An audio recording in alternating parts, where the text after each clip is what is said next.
Good evening, ladies and gentlemen. Thank you so much for investing your time with us this evening. My name is Rashmi and I'm from greytHR. I'm today's moderator of the session. Well, I can see that most of you have joined the session and we have our experts as well today. But to give you a quick overview on what is the topic all about today. So every role has unique challenges of its own and HR is no exception. HR professionals face various challenges on a day-to-day basis as they handle the most important aspect of a business, the workforce. The challenges can range from company norms, employee grievances, new hires, etc. Hence, structuring the right HR policies is of paramount importance, and HR policies cannot be one size fits all and should be mindfully crafted to suit your organizations and employees' needs. So today we have an amazing panel to discuss about the structuring of the right HR policy of your organization. And here our experts are also going to share their experiences on how we can structure the right HR policies based on the unique needs of our organization. But before we dive into the panel introduction, I would like to take you through a brief overview on how our session goes. So we start off the session with the introduction to our esteemed speakers, followed by the main session. So main session as in we will be asking few questions to our experts and get their insights from them. And then we open the forum for Q&A. That's where you can start putting in all your questions and we will take them up questions here live and try to get the answers from our panel today.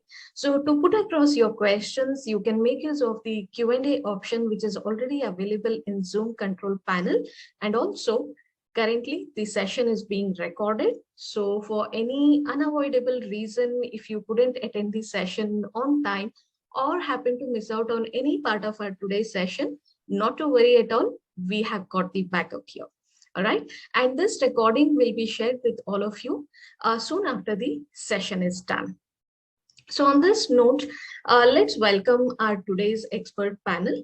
To start with, Ms. Reena Das, Head HR and IR, Bhadra International.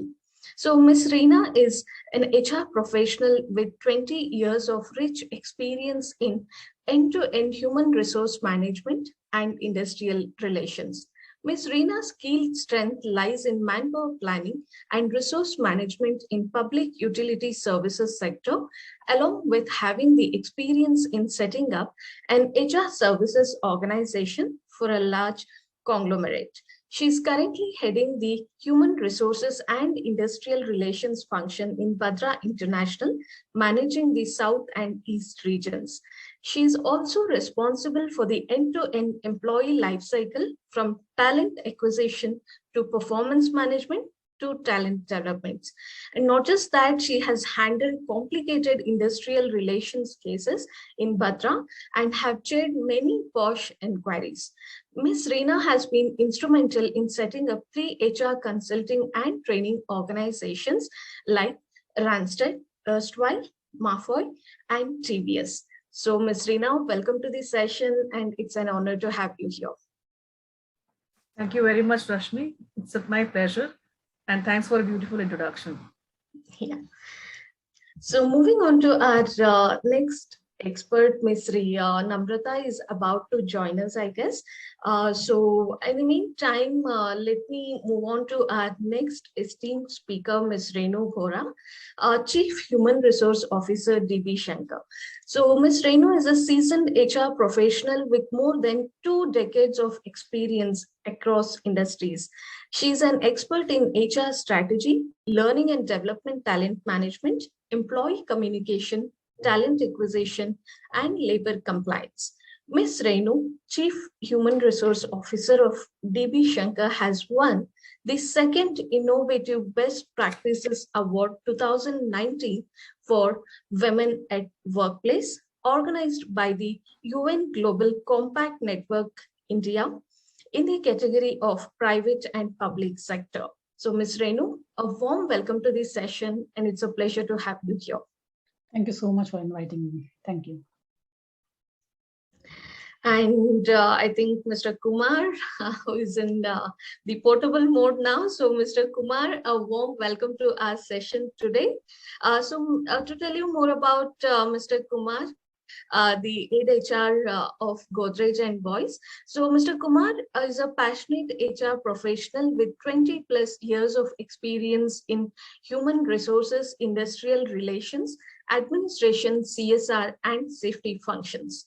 With a strong business and financial understanding, Mr. Kumar has been a part of various successful corporate HR initiatives of Godrej and Boyce.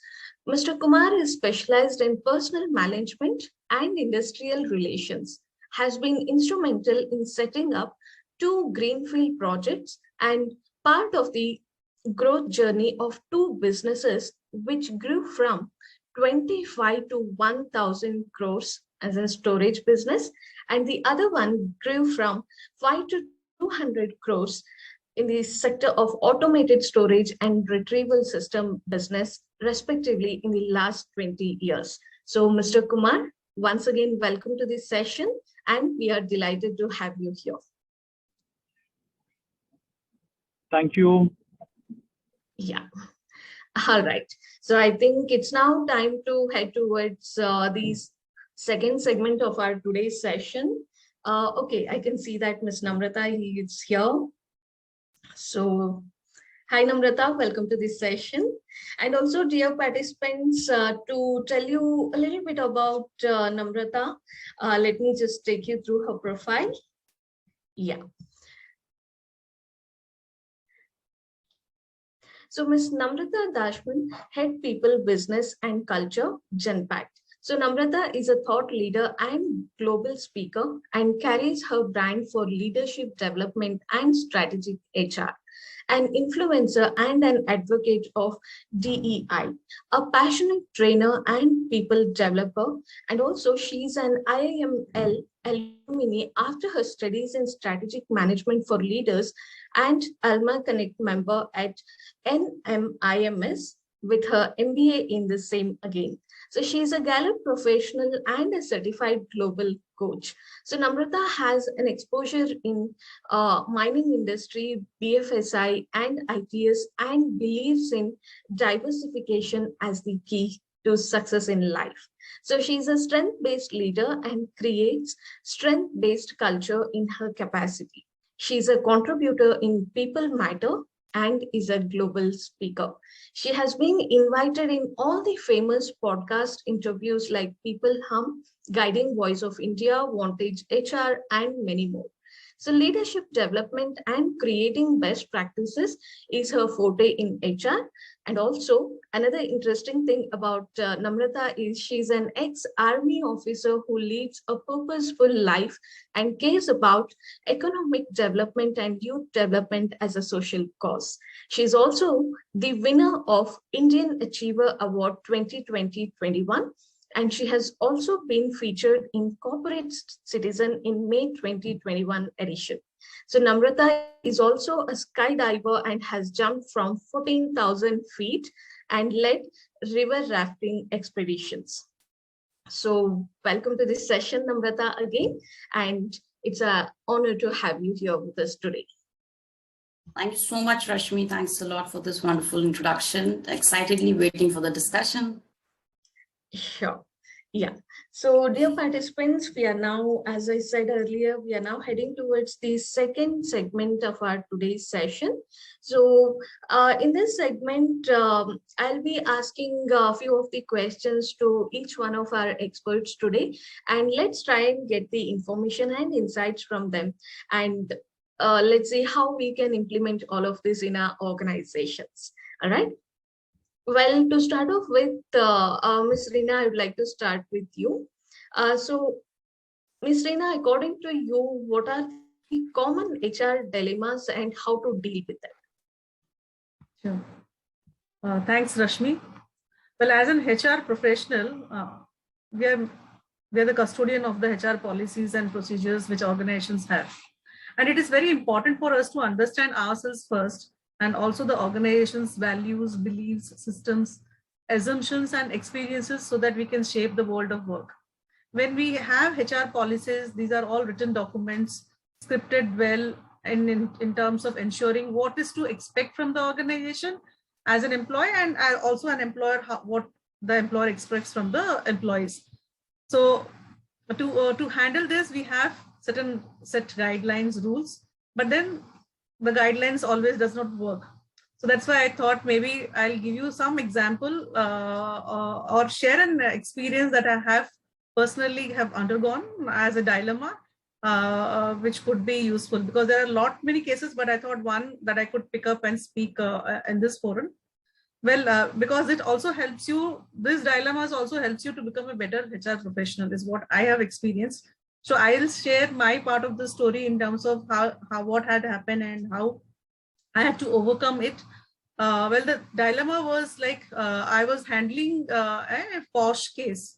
It was a sexual harassment case where there was one employee who was alleged and a complaint on that had come to me, because I was part of the posh committee, and I had a team of around 7-8 other colleagues, those who were part of the posh committee, and we had to handle this particular case. So we had to go through a series of investigations and follow all the procedures that has been laid down by the company in terms of giving an opportunity to the respondent to present themselves after issuing a show cause notice and all that.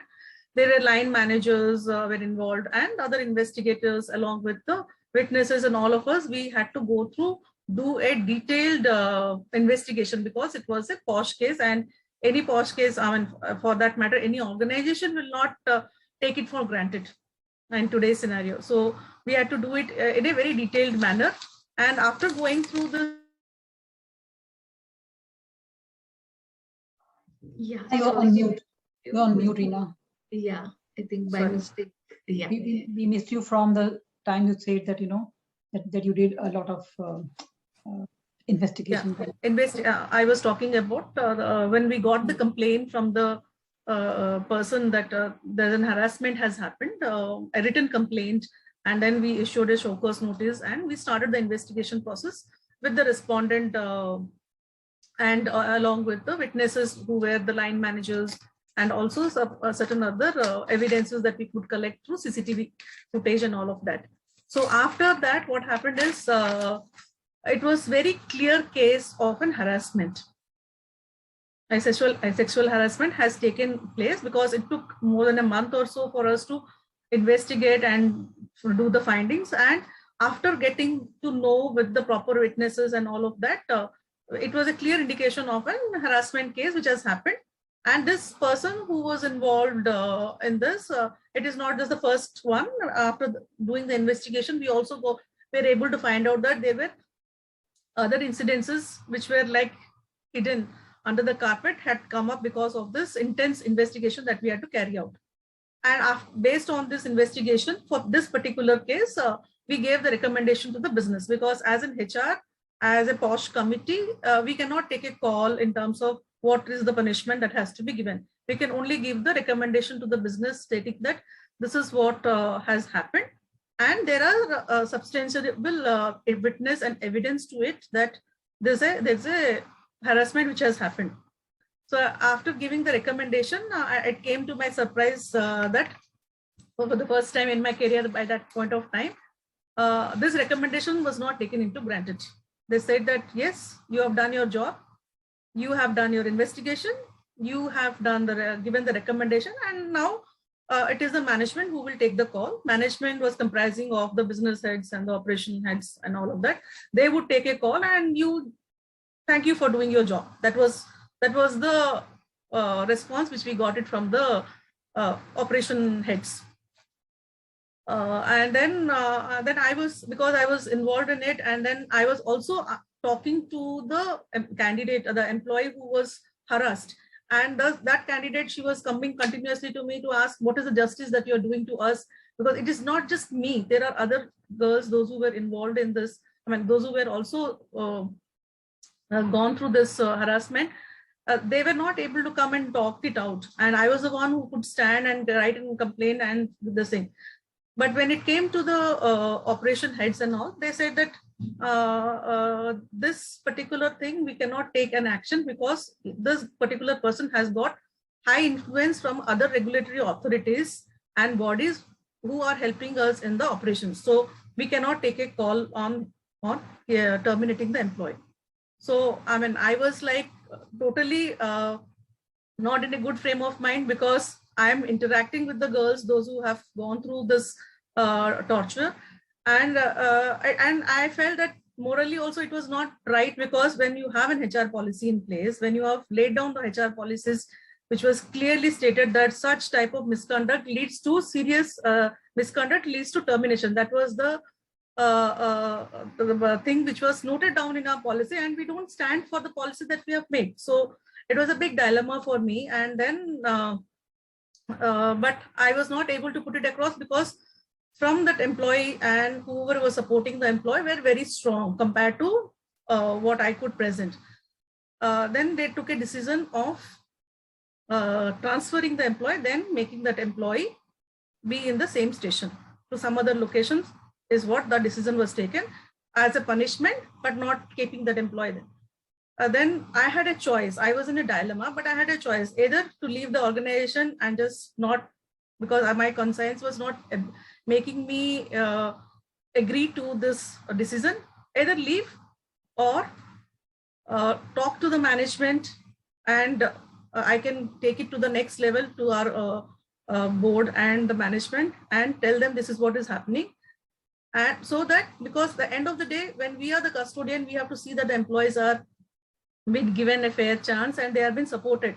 If the employees are, we don't stand by the employees at that point of time, they would not also consider we as a good employer. So that was the reason I thought, like, let me take this. Either I leave the situation and just be with it and not fight for it, or I have to take it up to the next level and talk my mind out. So in that situation, I took the next option where I said that I'm not going to leave it that way, because there's a lot of efforts which has gone, and in terms of not just investigating, but there are a lot of people, those are looking up to the decision that will happen from this particular situation.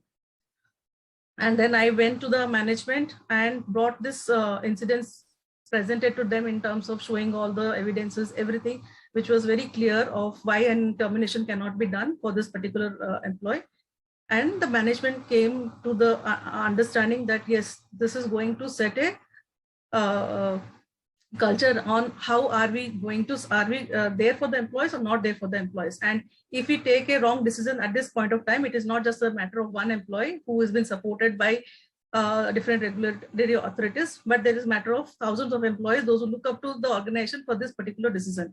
And then we were able to convince them and a termination took place. But it was a big fight that I had to go through with the business heads, those who were not happy that I had to cross their decision, go to the senior management, and then take up this thing. So my point of making here is there are dilemmas coming up, but as an HR, do we stand for the HR policy that is being laid down by us, or we do not? So it is a choice that we have to make. And at the end of the time, it is your values, your beliefs, your thought process in terms of how you're going to handle it. It matters a lot. So this is one such example that I thought I should share it across. Definitely. Thank you, Ms. Reena. And it is sad that to hear that such instances still take place in the organization in these days. And I think we should really appreciate your brave act, and thanks for setting up a good example in the organization. Thanks a lot for sharing this instance with us, and I'm sure many of us would benefit from this instance.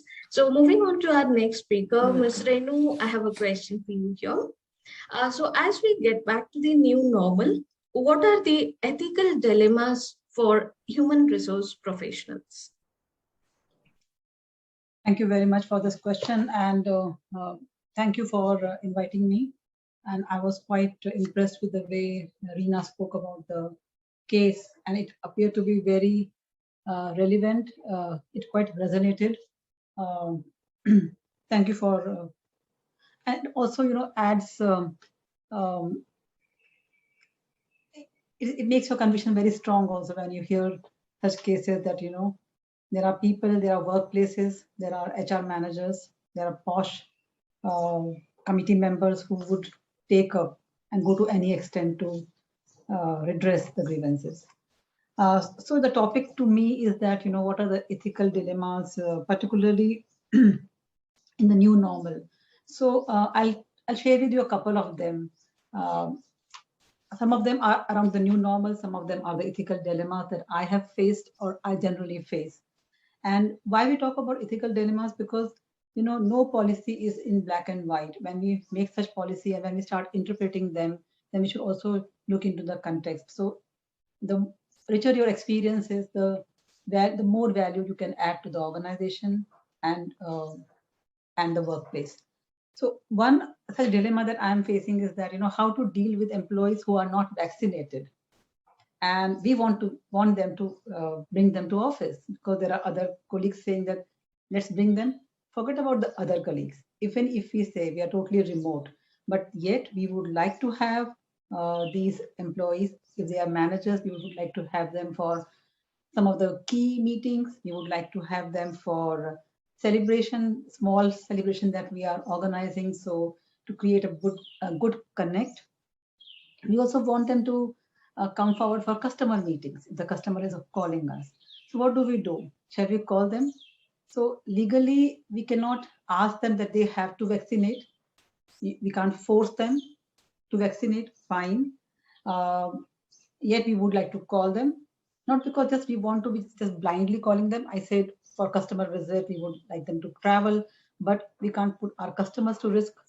So this is a dilemma, and what is the solution? So what we are thinking as solution is that we ask them to, take the RT-PCR test and then come to office and take it as regularly as possible. And maybe this will become a deterrent for them to go for vaccination, because we have not been able to win that trust. Not only we, but the world maybe. They have seen others getting vaccinated. So this is one dilemma that we have recently faced. One more dilemma that we face is around when more and more are working remotely, and we have a sizable population in the organization. We have a business unit which is into delivery hub kind of thing. So we are quite okay with them working remotely wherever they are. So the place of posting was Delhi. They went to their respective hometowns, Hyderabad, Varanasi, wherever. And for such roles, we are quite okay that maybe once in a quarter you can come for a meeting, but you can work remotely. Now, there are questions that, how do we ensure that there is no secondary occupation being done by them? And this is where, we can't mistrust our people. When we talk about, high trust, high performance environment, then we cannot be just, mistrusting them. Yes, we ask them that if you want to secondary occupation, you need to give a disclosure and let the management take discretion, use discretion and decide. So for example, if somebody is working with NGOs on weekends, or to, working for some stray animals for the cause of teaching some children, and they give in writing, then that is quite okay. But if somebody is running a father's business, and then this person would say that, I got a complaint and I discussed with him, and he said, no, what is the proof? There is no proof. Yes, my father has a business. That thing is registered under him. Where is the proof? And then such cases, how do we deal with?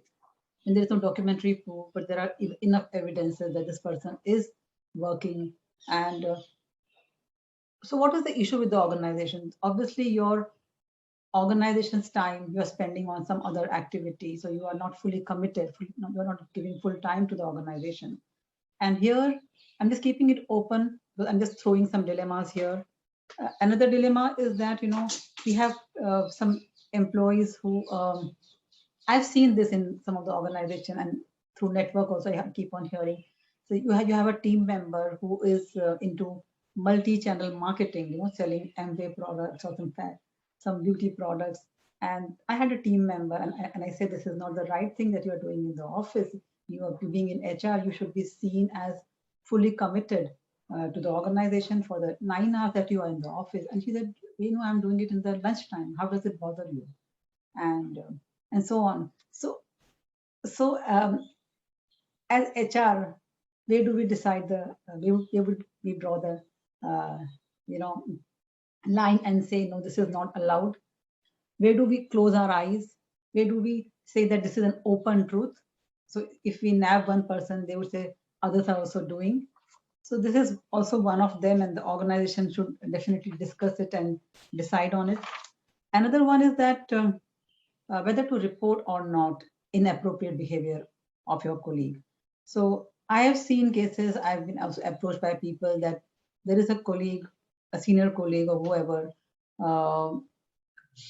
the lady who's being harassed knows the family also. She would not like to, report. She doesn't want to put the family at risk. She doesn't, and so on. How do we encourage this person to file a complaint or to give a complaint in writing to the POSH committee?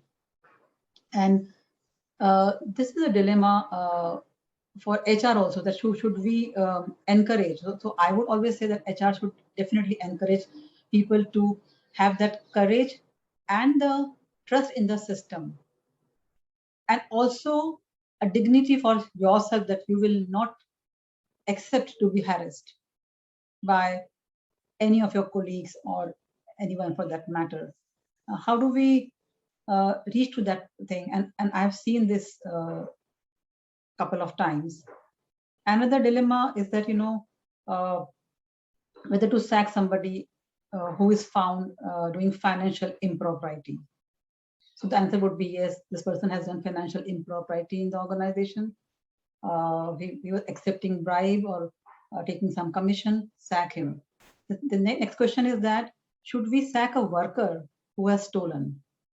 A worker whose salary is very, very less, and this guy has stolen. So this is the worker who has gone to buy some office, food for office or something, and he steals some packets. What do we do?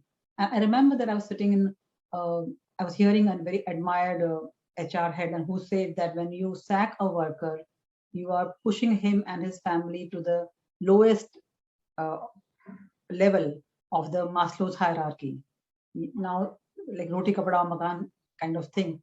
So you're just making the person go to the street, and you are also supposed to reform people. So what are you doing? You should not sack a worker who has stolen. And while when we implement such policy, we just go blindfolded. We say stolen, financial thing, sack. So here, I think at HR, we should definitely think that these dilemmas, how do we handle? How do we bring the context and also play the role of being a more responsible citizen? Because we may think that our boundary ends where the boundary of our office or the factory ends, but then what about after that? Also, a dilemma that I face is that, at times when employees leave the organization, we always get a background verification check from the employers, the new employer. Now you have sacked this person on POSH because you found the person, you found the guy who was accused as convicted kind of thing. So you sack the person, you make the person resign, whatever, you release the person. He has joined the other organization, he or she, because let's keep this term open for the offender. You get a call or you get a background verification thing on your email. What do? Should you inform about the behavior? Generally, we don't. We never say the person was accused in that. But what if this person is going to a school or to a hospital, he's a doctor or whatever, ward boy also, where the patients are at risk, patients who are young children, who are women who are already, unwell and they can't defend themselves. What if this person is going to a school where children are at risk? So should you inform as HR that no, this guy is a predator? So this is, I think, very important, and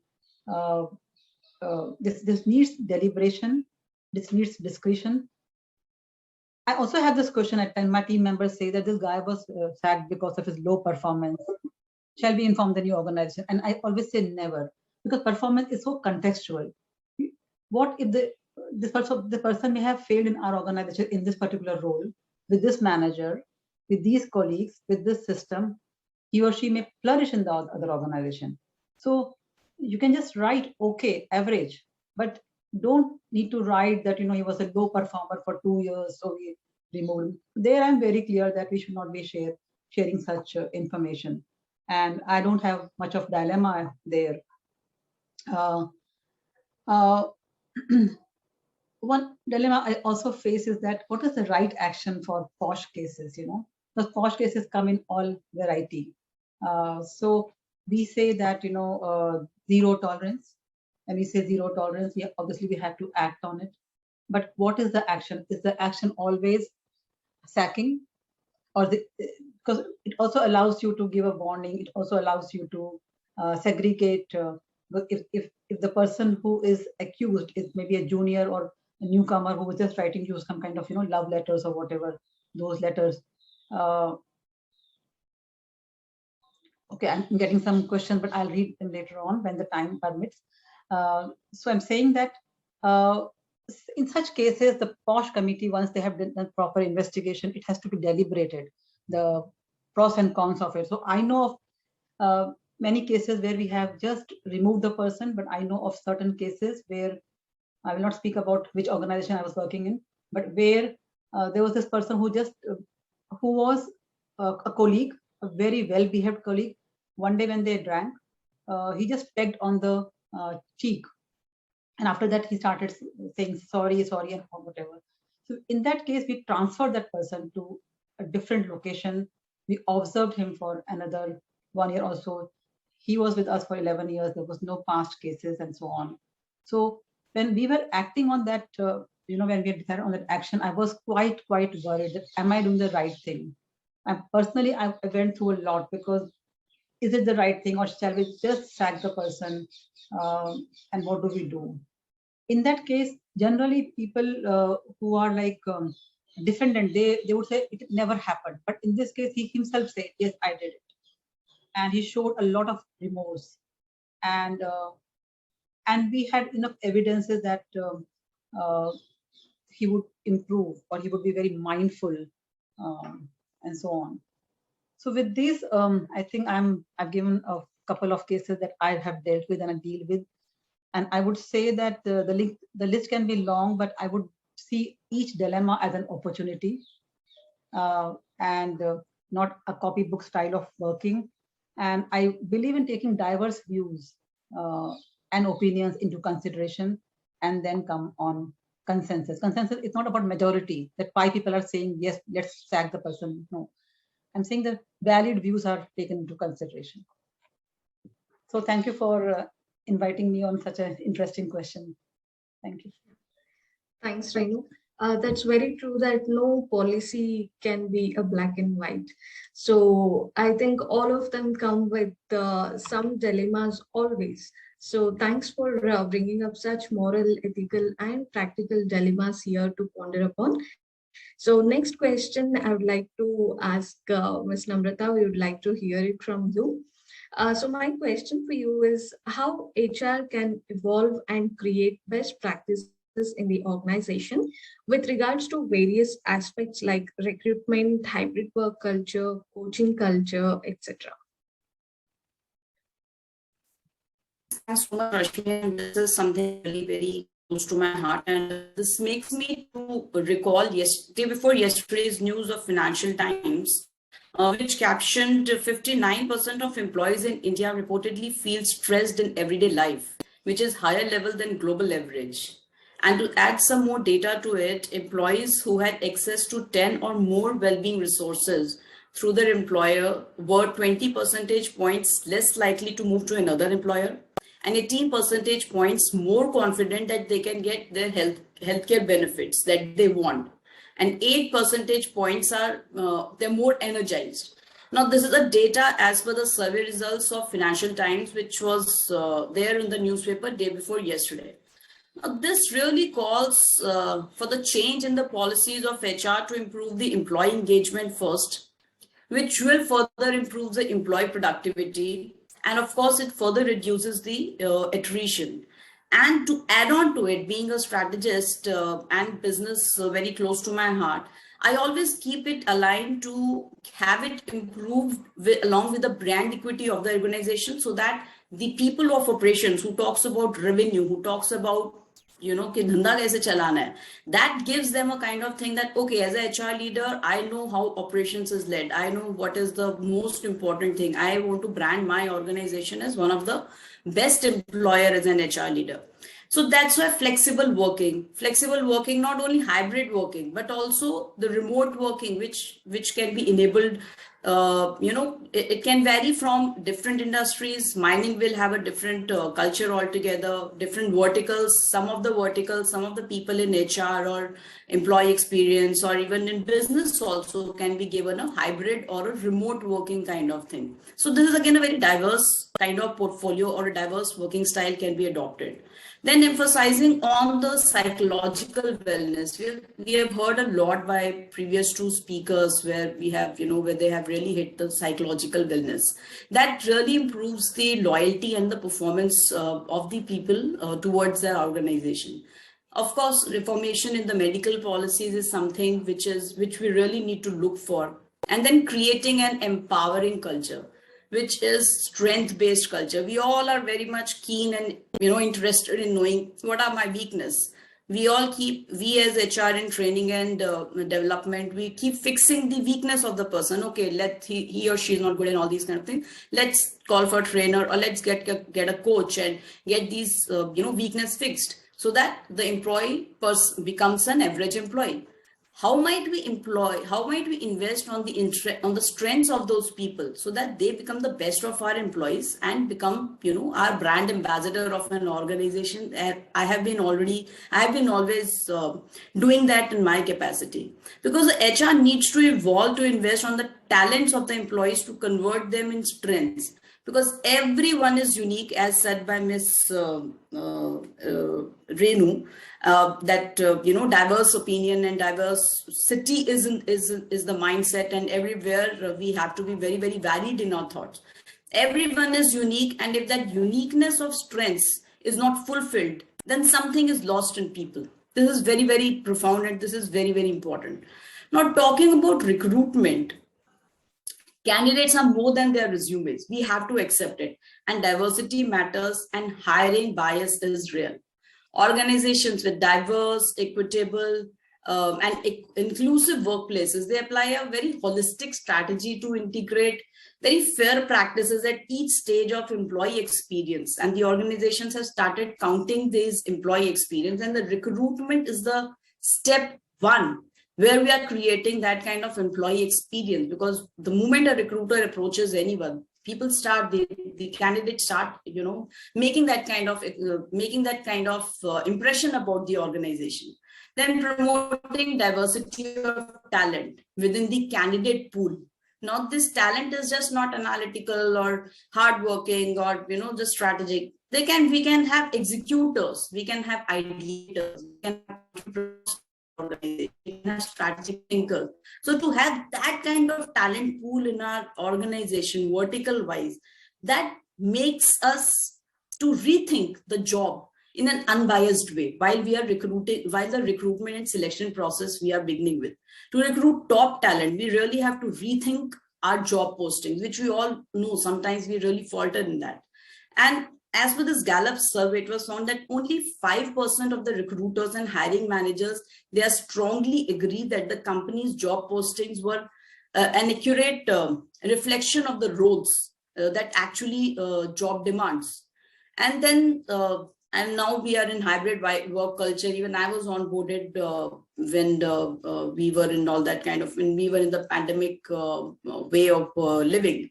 The agility in video interviews, the hiring of potential are few of the common best practices which we can really look forward in days to come and in years to come.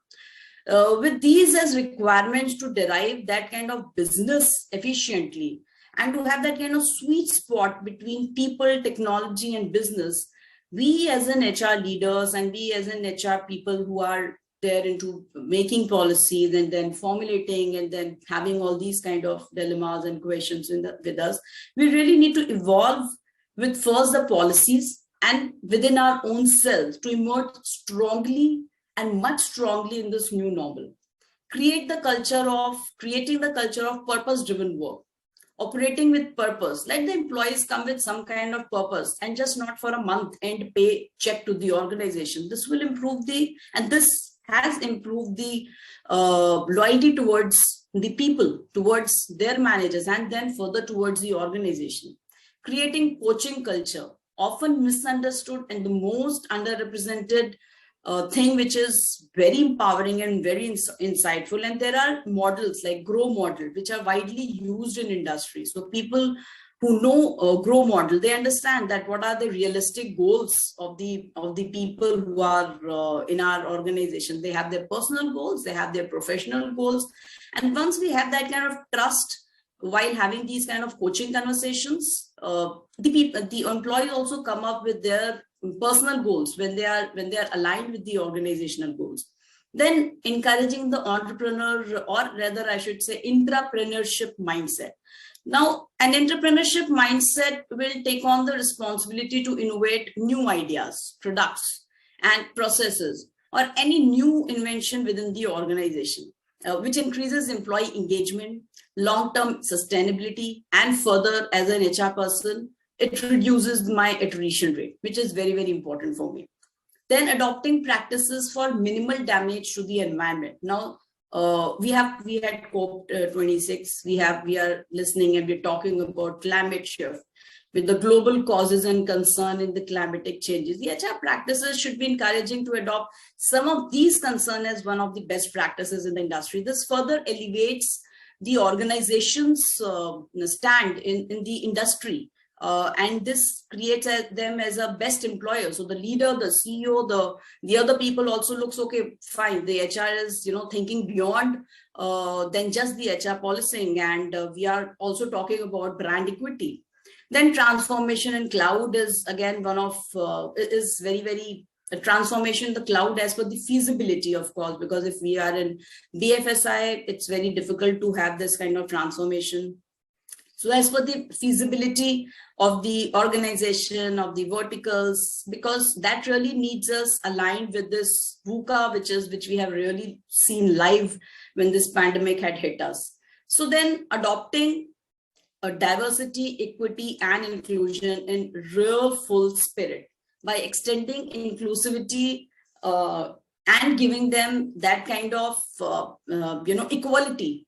Because emphasizing on equality is very, very important. This again encourages them to give that kind of loyalty towards the organization, because everybody knows what kind of equality we talk about. Everybody, when they feel that they're not inclusive in the culture, they just get dragged, and then they look forward for all these kind of secondary sources of income and all other things which I've just heard from the speakers. So these are the few points which I just offered as a reply to your question, and I just hope it adds value and answered what you were looking for. And also I would like to mention what Ms. Reena said about the people who are not, they're getting dragged back in their financial concerns, the blue collar workers which are getting dragged, because it was a recent study in the economy front, where it was when we are facing the deflation. We have already in our country faced so much of recession that the poorer have become poor, and even the mid-level people are also getting dragged to poor. So that's again one of the very important thing which we really have to think while drafting these policies and while creating this kind of culture in the organization, so that the loyalties of the people towards us, the trust of people towards HR. I always consider HR as one of the marketing person, because so that my people are my customers, and just the way marketing has evolved from selling concept to a marketing concept, it's high time that the HR also needs an evolution. And with HR, first the evolution really needs to happen within our own HR leaders. So yeah, I'll take a pause, and if there's anything, I'm ready to take on. Sure. Thanks for sharing your insights, Namrata. And also the attendees, I think the session is getting interesting with all the insights from all our speakers today. So would request the attendees to stay back for a while, as the Q&A might get extended a little bit. And also, I would like to continue now our discussion. And Mr. Kumar is here. Hi, Mr. Kumar. Mr. Kumar, we would like to hear it from you. What are the key things to keep in mind while structuring the HR policies for an organization? All right. Thank you so much for waiting for me. Let me try and go into the subject straight away. I think from my perspective, we need to look at the structuring part in a little more radical way. When I say radical way, we need to take cognizance of what is happening around. So let me try and articulate three things that we need to look at while framing or structuring the HR policies. One is what are all the evolution and revolution that are happening across the globe must be taken into consideration. Let me share a few examples. Broadly, you look at various countries into developed countries, developing countries, and underdeveloped countries. And based on the country, the policy of an organization works.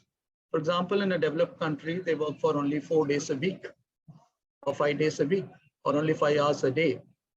And likewise, in a developed country, you have scope for alternate employment. You are not restricted with one employment. Fine. So when India is moving from a developing country to a developed country, and when you see traces of this, when people come back and say that I'm looking for second employment, I think we need to embrace that. We need to take that into cognizance and embrace that. So on the economic front, we need to look at that in that manner. On the social front, I'm sure that all of you would have seen the Gravitas survey, which states that today one of the core problem for attrition is work-life balance. Now, on work-life balance, the developed countries, one of the articles said that in Portugal, a boss cannot send a mail or even a WhatsApp message after office hours. Fine. So it has come to such an extent that the social well-being has to be looked from that perspective. Let me also try and share about what are all the revolutions that has happened on the legal front. This Bohra Act, what we were talking, Sexual Harassment Act, the Whistleblower Act, Social Media Act. Now these policies were not there in existence 10, 20 years back, or it was not there documented. It was there as one-off case, but today it has become a norm. Unless until you have a policy for sexual harassment or a whistleblower or a social media, the organization doesn't exist. So these are all out of the recent revolution that has happened in the social space and in the legal space. So from the evolution and revolution point of view, you need to look at the economic development, look at the social changes, and also the legal revolution that are happening while we design or while we structure our HR policy. This is point number one. This also resonates with, we all learn, each and every HR person would have learned Maslow's hierarchy of need, or at best they would have also learned Herzberg's two-factor theory or McGregor's XY theory. But we need to go and look at what are all the latest in the motivational theory. I would like to table a theory called mastery, purpose, and autonomy, which was spoken by Daniel Pink. He says that in today's world, it is the three things that has been expected from an organization: mastery, purpose, and autonomy. People want to look at how they want to become masters in their field, and therefore is there scope for somebody to mastery while working in an organization. Two is, are they able to connect to the higher purpose of self and also the organization? So how is your purpose statement aligned to the individual's purpose and the organization purpose? And three is the autonomy, the freedom to work. There is more and more of flexible working, more and more of remote working, more and more of work-life balance that has been considered in today's context. And therefore, the evolution and revolution must be taken into consideration while we design and structure our HR policy. Point number two is we need to also look at the philosophy of a particular organization. Let me share a couple of organizations' philosophy that are quite what I would say significant. For example, recently Ola announced that I'm going to produce electric scooters only with women workforce. So that is the philosophy of the organization. He says that considering the imbalance in the society, considering that I need to bring in gender balance, I want to create a workforce wherein it is going to be 100% women, even in an engineering, in the automobile sector. So it is a revolution and it is a philosophy that drives the HR policy. Fine. Let me also table one more example of, I'm sure that most of you are aware of the company called TVS. TVS is a large group company in South. Now this company, 20, 30 years back, they had a philosophy. They strongly believed in creating a loyal workforce. Fine. How did they go about doing or creating a loyal workforce? Is that they will not recruit anybody from the market just like that. Without a reference, they don't recruit. At least for the blue collar people, they only recruit only through their workers' family and from particular localities. Fine. That's how they ensure that the workforce is very, very loyal. The second thing they use is that they have a longer observation period. They don't just like that take and conform a person in a blue collar status. They observe for minimum 6 to 7 years. The belief is that if somebody is pretending and portraying a different attitude in workplace than what is he originally, over a period of 7 years, that becomes he changes his attitude. So if somebody is imitating an attitude for 6, 7 years, they had a strong belief that he will change himself. And therefore, that is the philosophy by which they were creating a loyal workforce. Okay, so the HR policies were driven from the philosophy of the owner. So that's where the two examples I felt were very significant. The Ola example, which is a recent example, and the TVS example of creating a loyal workforce, which was very little ancient in time. Let me go to the third aspect of what is the aspect that we should consider when we structure the HR policy is the nature of the industry. Okay, so we must keep in mind the nature of the industry. For example, of late, the IT industry said after the COVID that struck us, they said that for the next 3 years, 2 to 3 years, we are not going to keep any offices at all. It's going to be 100% remote working. It's going to be 100% work from home. Fine. So the nature of industry plays a major role in designing the policy. Likewise, if you look at the banking sector, earlier and all 20 years back, 30 years back, when you say banking, when you want to open an account, you need to go to the bank. Today, everything happens virtually.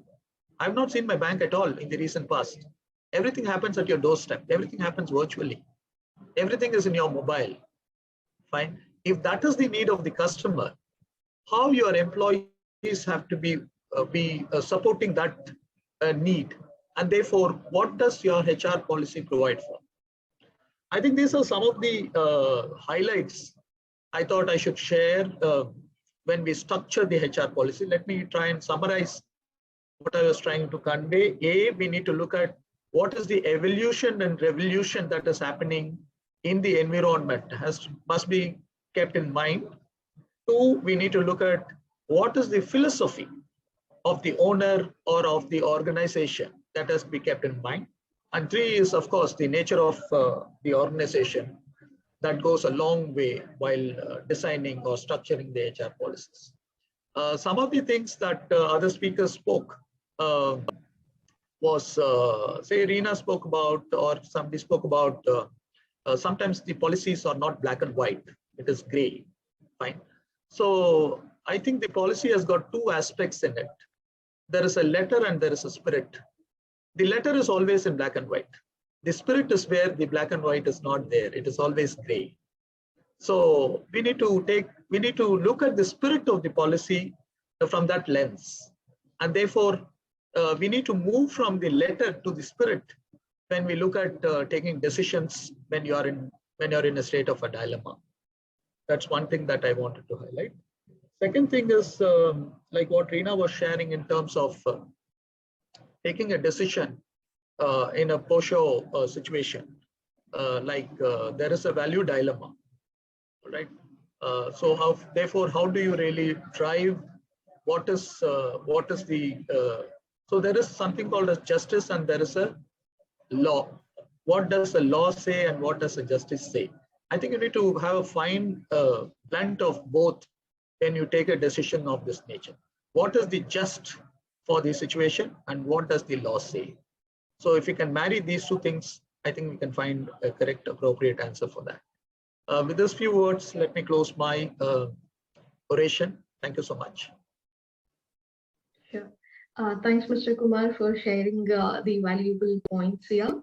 So I think next we will go to our audience to take up a few of the questions.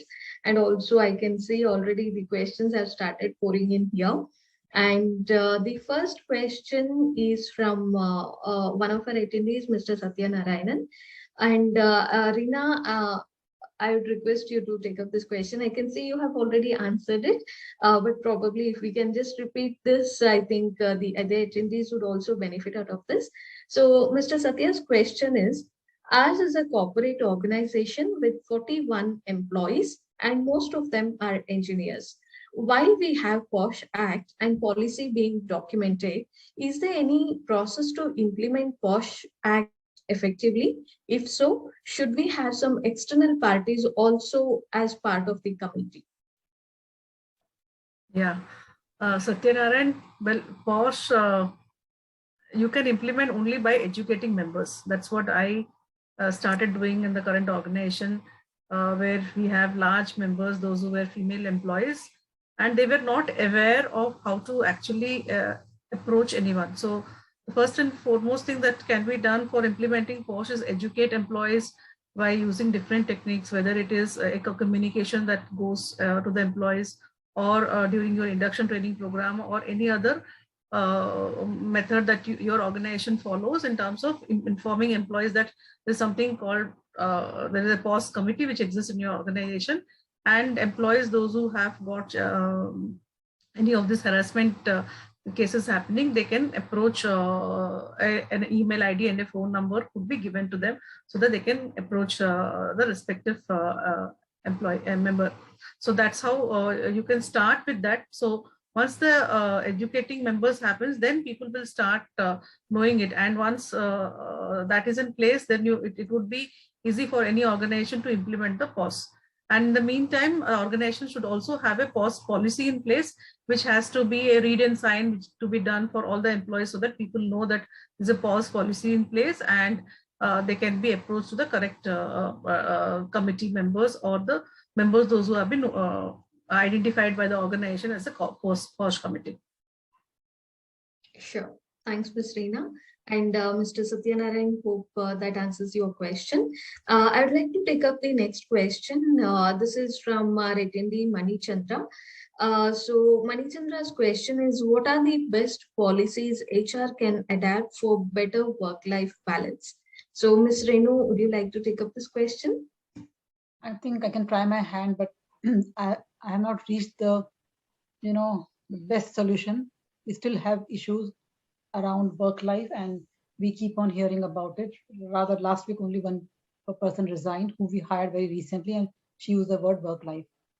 But I would like to say giving flexibility to people is one important way. So we cannot say that this is the fixed time of working and you have to work, and if the person doesn't turn on the laptop at 9 because she or he has children to attend to, or so we need to give that flexibility.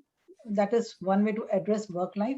And we also need to address work life directly because there would be cases in which the work life is arising because the work is not properly distributed.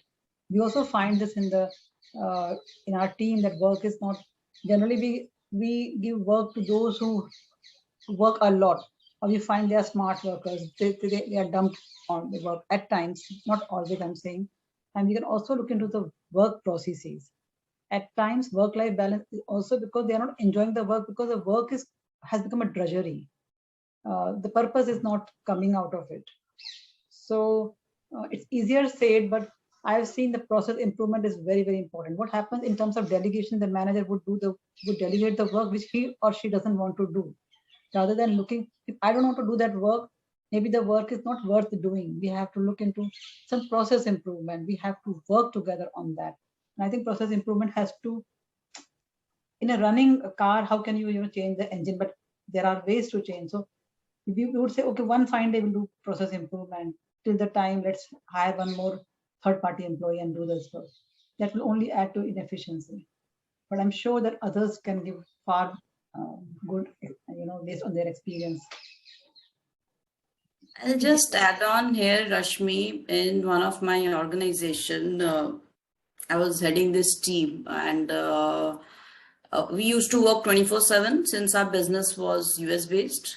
And there were 4 people reporting to me, and below them was the entire operations team, and 3 were women and 1 was men, and 2 had come from maternity, and the other 2 were little senior people reporting. And both these, so one was a team member who was a woman who was who came after this maternity, and the other one was who was an assistant manager who came after maternity. No one was ready to take her, again based on the same things, that she is coming from a break and she would not know how to work. And it really came as a surprise to me that how can 6, 7, 8, 9 months or a year can make the person, outdated. We are still working on Excel in most of the organizations. And I did made a mention about this, and I took her in my team. And my simple question to the lady was that, what do you want? And she said, Namrata, I want flexibility. I said, okay. I definitely went into the details of getting her personal life, getting into the personal life, who all are there in a family and all. She was a married woman with, of course, a toddler, mother-in-law staying with her, husband in police, and of course posted somewhere else. So she was the only woman, only person with a small toddler, responsibility of the toddler, responsibility of work, responsibility of house, and of course mother-in-law reporting. Mother-in-law as a support. So all I just asked her, which shift you want to work? And she said, Namrata, I want flexible shifts. I said, okay, given whatever time you want to work, whatever things you want to do, you just stay in touch with me one-on-one, and let's see how we progress. And of course, I made the other team leads and the assistant managers who were reporting to me aligned with this situation, that for some little time, we have one person who has this kind of situation. A similar situation can be there with some other person also, and that's how the team will work. And of course, that kind of communication was required from my end to the other team members to understand that this is the diversity we have in our team, which a very diverse requirement and a situation, and made the other people align that, look, we need to cooperate and we need to work as a team. Team is just not about 4 to 5 people reporting and then just, moving along with the rate in the rat race. Of course, we were able to do. When she wanted night shifts, she was given night shift. When she wanted day shift, we gave her we gave her day shift. And I was happy she was in she was in top 20s or top 25 in the number of 100, 150 people of the entire operations process. So that's how I created that kind of small little impact in my capacity. And the other girl was very junior, and she topped the chart of 2,000 people because she was a team member. And of course, the entire flexibility of working, we even gave her half-day work She was not, she wanted to do a half day work for 2-3 months. So we gave her, of course, the payment was also given according to that. But yes, that's a kind of flexibility which we extended as a leader, putting it across to further people, to further higher authorities, that this is the diversity we have right now in the situation. And we really need to help them out to drive the business successfully and to improve their performance. So yeah, I thought I'll just add on to it if this makes little sense to the person who asked the question. I'll take a pause. Thank you. Yeah, sure. Sure, Namrata, thank you so much for sharing your valuable insights. So dear attendees, I know we have already eaten up the 10 extra minutes of yours. So sorry for that. We are trying our best to take up your questions, but due to interest of time, few of your questions might have gone unanswered, but please don't be disappointed. You can always reach out to us and also to our expert panel on our community forum, that is greytHR. So I have already mentioned the link here on the slide. So basically this greytHR is a Q&A forum, which is a new initiative by greytHR. And here we have all the HR fraternity as a part of the entire community, and you can sign up to our greytHR community completely free of cost. Start posting your questions and we will definitely take them up and try and answer. And also, just like our expert panel we have today in the session, we do have expert panel in greytHR as well. So you can get your answers from our experts there as well. So please do try it out, and here is the link for you. So I think on this note, it's now time to wind up the session. So thank you once again for attending the session, and also I'm very much thankful to all our esteemed speakers for being in the session today and for your contribution, and also for taking out the time out of your busy schedule. Thanks again. And also, before I end the session, would like to make a small announcement for all of you. Our next Parichay Ask the Expert session is on 2nd December 2021, which is next Thursday. So this session will discuss the crucial aspects of TDS on salary that every employer and employee should know. So we are also sharing the registration link for the session in the chat box now. So kindly register by clicking on the link, and we'll be looking forward to see you in our upcoming session. Till then, stay safe and take care. Thank you. Thank you. Thank you. Thanks a lot. Pleasure being here. Thank you. Thanks.